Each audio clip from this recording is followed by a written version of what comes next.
ГСП онлайн. Городские новости сейчас.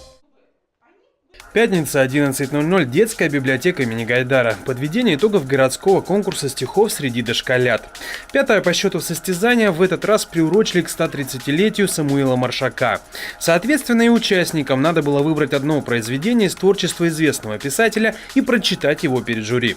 Вначале юные чтецы прошли отборочный этап у себя в садах. Затем пятерки лучших из каждого из 44 учреждений Ухтинского района выступили в библиотеках, и уже затем определились финалисты.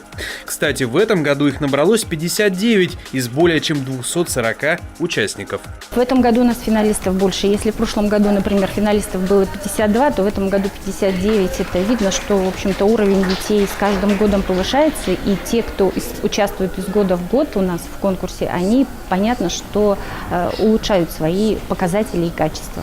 Конкурс проходил в феврале-марте этого года. 28-го на днях состоялся финал. В жюри, помимо сотрудников библиотеки и управления образованием, была поэтесса Наталья Завардина. В двух возрастных группах 4, 5 и 6, 7 лет определились 6 победителей в своих номинациях. 31 марта их торжественно наградили. При этом, поскольку все участники совсем юны, то и церемонию представили в виде сказочной истории с костюмированными персонажами. Ну и, конечно, кроме грамот, сладкие призы.